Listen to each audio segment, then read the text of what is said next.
Hello everybody, and welcome to another tennis focused video today, on which we're going to be looking at improving wrist control and strength. So we'll be looking at things such as the range of motion, how we can work on this to provide more choice with our strokes, the strength and speed from which we can produce from the wrist joint, and this as well will also provide us with more variabilities when it comes to hitting a tennis ball. And then we will also be looking at how we can use these tools I provide as a form of injury mitigation. So basically using this to also take care of the health of that joint. Now for today, what we're going to specifically be focusing on is what we call ulnar deviation. So of the wrist, it's going to be this up and down motion.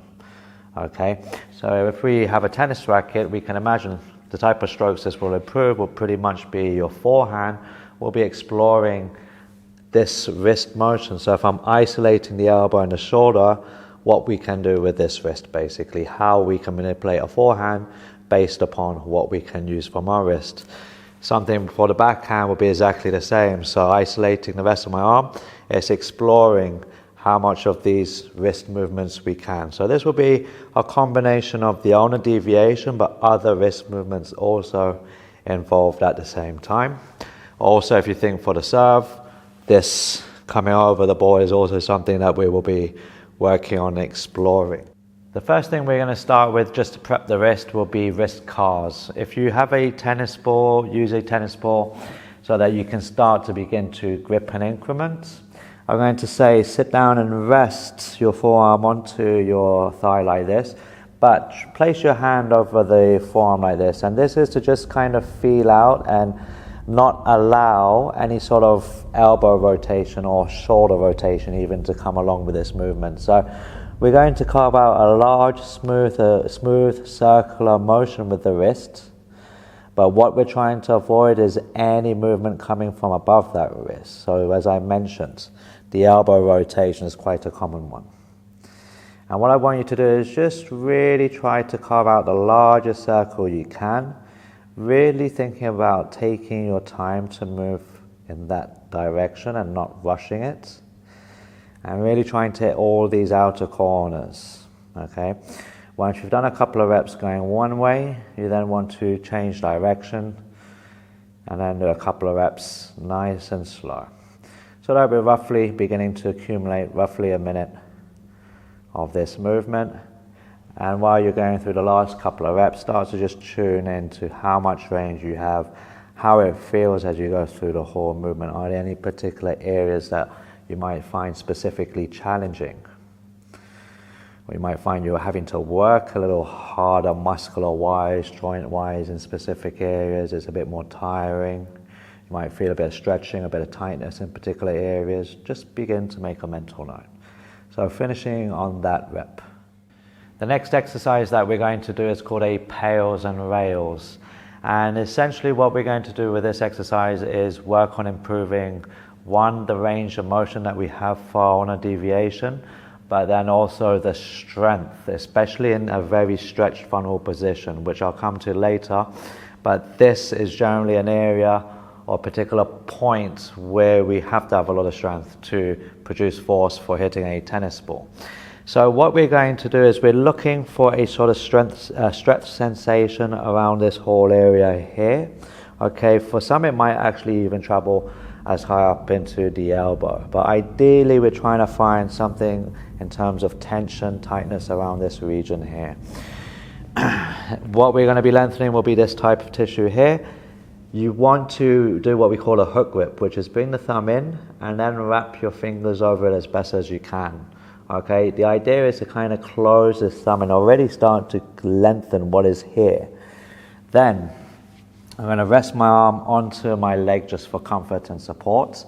Okay, bring this arm in and then I'm going to place my hand over it. Okay, so what I'm currently doing is where I can bend at the wrist, I've got it resting comfortably on my thigh now.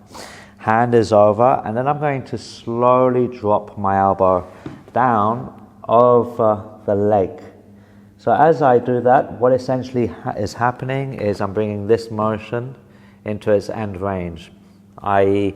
going to length with the tissues. So this is where you may start to begin to feel a bit of tightness, a bit of resistance. Now there's a few variables to explore when you get into this position in terms of looking for a stretch. You can then begin to move the elbow forwards or backwards. You could also angle slightly differently. So I could angle this way, which is providing a bit more flexion to the wrist. Okay, I could also go the other way. So I could go a little bit more into this position. And then as I do this, this will be combined with a bit of extension of the wrist. We're still trying to target around this whole region, but by all means you want to explore and find a good line of tension for yourself. So then once you begin to figure out where is a good place to hold this stretch, you then want to hold for between 30 to 60 seconds. While you hold this position, I will explain the PAILS and rails contraction. The PAILS will be almost resisting the position you're in.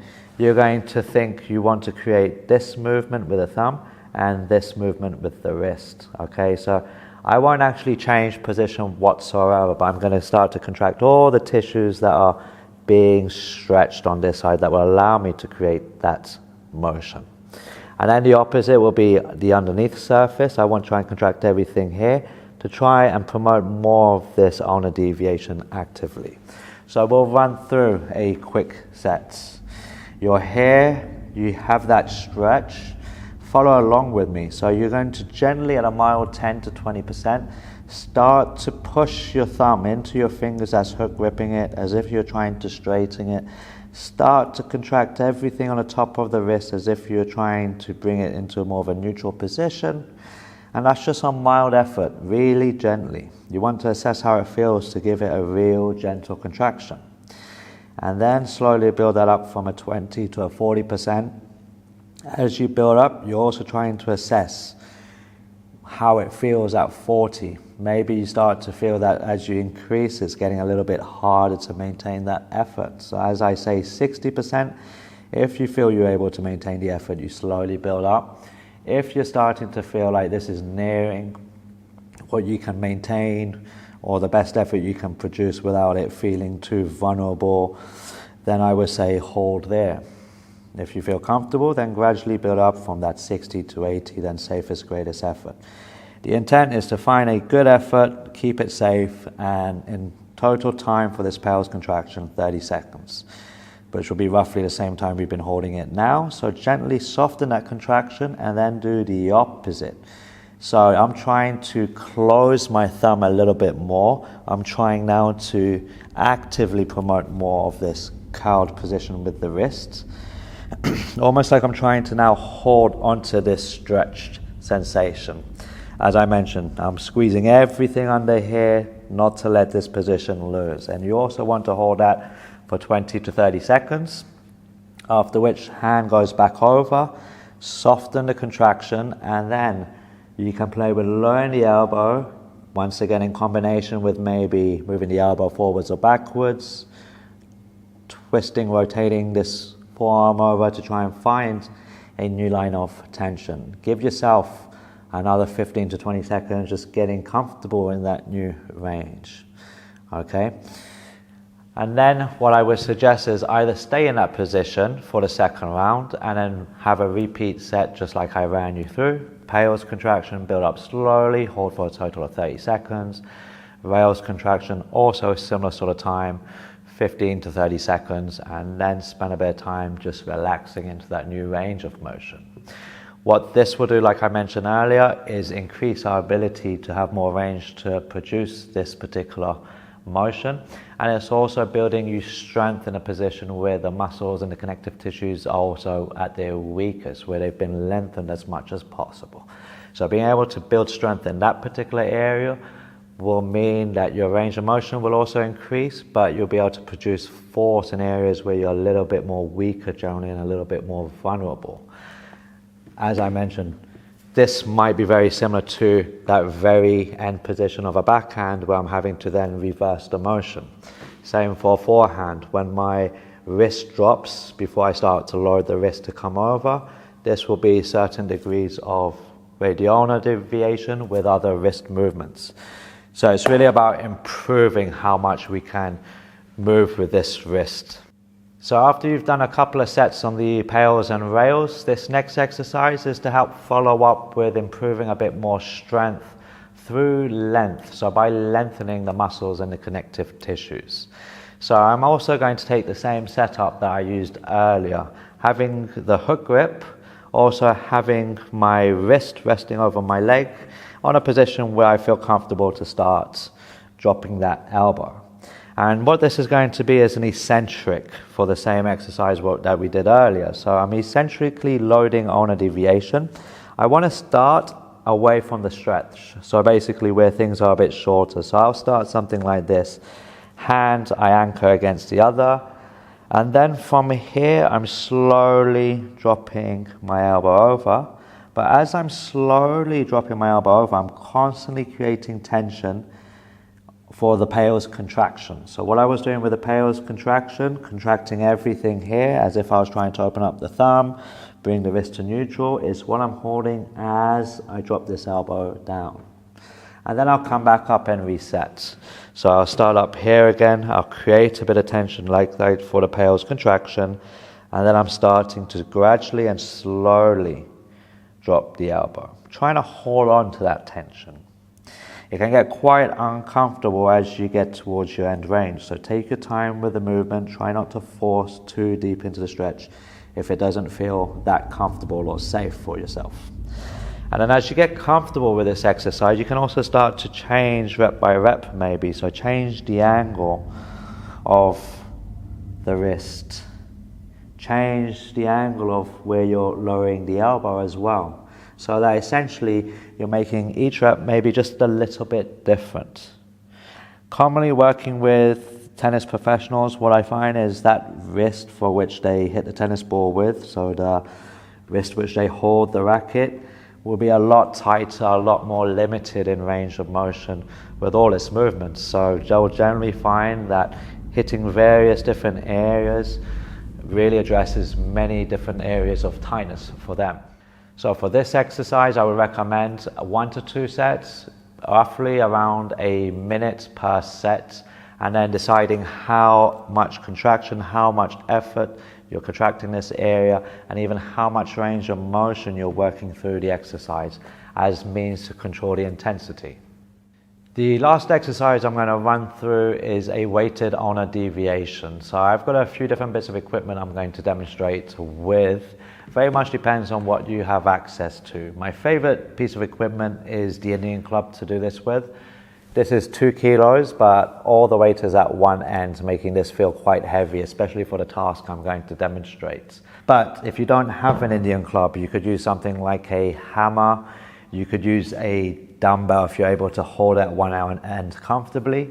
And you could also use a stick. So for most at home, you'll probably have something like a stick. And this is what I'll start with in terms of running through the exercise, okay?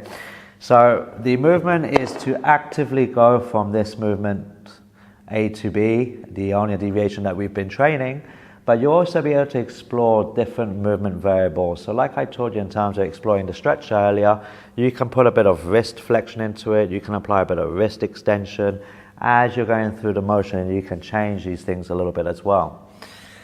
The exercise, I'm resting my forearm onto my leg, okay? I've got a bent elbow again. You're also going to hook grip the stick, and if this becomes difficult, then you can bring it to a normal grip. The disadvantage with a normal grip is you just can't train that range and this particular area to length as effectively. So if possible, I recommend hook gripping. Then I'm going to actively contract everything under here to lower towards the ground, and then I'm contracting everything on the top sides to reverse that movement. Right now I'm going in a very linear fashion.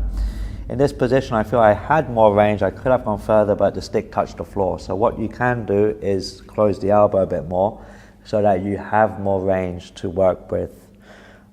And then as mentioned, you can explore. So as I lower down, I could apply maybe a bit of wrist flexion. You see the stick is moving in a slightly different direction now. I could maybe apply a little bit of wrist extension. And then I can think about getting very specific. I can really mimic my tennis stroke, whether for the forehand or backhand here. I could even mimic maybe how I come over a tennis ball for the serve. So the next piece of equipment I'm going to demonstrate with is the Indian club, and with this the same applies. So I would want to hook grip it, and I can really think about holding it at the very end, meaning that I've also lost the pinky, and what this will do is it will allow me just more movement freedom for the wrists. That combined with the weight on one end can really make this difficult, quite challenging. But if you had to regress, it could be lose the hook grip, just have a normal grip. Maybe bring your hand further up the weight so that the weight is a little bit more distributed into the middle. And then from here, just as I demonstrated with the stick, same thing, I'm contracting the underside, and then as I start to reverse the motion, I'm contracting everything on the top side. For strength, for being able to produce speed, force, you could even start to get more specific. Really think about when you're coming back up with that stroke to try and move fast, yeah? This is very much how I would load the wrist for the backhand, and then this would be me having to reverse, make that backhand, produce force to hit the ball for the backhand. And then I've demonstrated with a bent elbow, but this is something that you could easily remove the support and start to explore maybe more specific positions for those tennis strokes. You know, for a lot, we tend to hit the ball with a locked out elbow, so being able to come into this position with a locked out elbow and then work on moving the wrist will feel very different than having the forearm supported here with a bent elbow. So do note that with the elbow locked out, that will very much change how things are being lengthened. And for you, this could also be something that could be quite challenging compared to this position. With a dumbbell, the same would apply. I would get someone to start here. Normal grip if they really struggle to hold the hook grip. And then if you can, on whatever you got for dumbbells, you could think about hook gripping it. So I've got my hook grip over this piece, and this is the best I can do with this. But it still allows me to perform the exercise and feel some of the load of the weight more into one end. And then progression again, removing the arm for support. So in terms of what weight for this last exercise, I would advise, once again, if this is new to you, work on a very light weight. Think time and attention, as in how long are you doing the exercise for. Something between 40 to 60 seconds in which you felt you had good control over the movement would be a good place to start. Do a few sessions with a few sets of these, see how you recover, and then you can gradually start to build this weight up. I would over time get my clients, myself if it's tennis specific, to work towards heavier weights which become hard to do for high repetitions. Weights that will be a lot harder, heavier, more resistance compared to how you play and respond against to hitting a tennis ball, for example. So my advice is caution with this one, assess how you feel over a few days before gradually increasing the load, maybe thinking about changing the increment as well for which you're working with. Thank you very much for watching today's content. If you like the content, please share, like, subscribe, and then also check out some of my other tennis videos for more tips on how you can improve your tennis game. See you next time.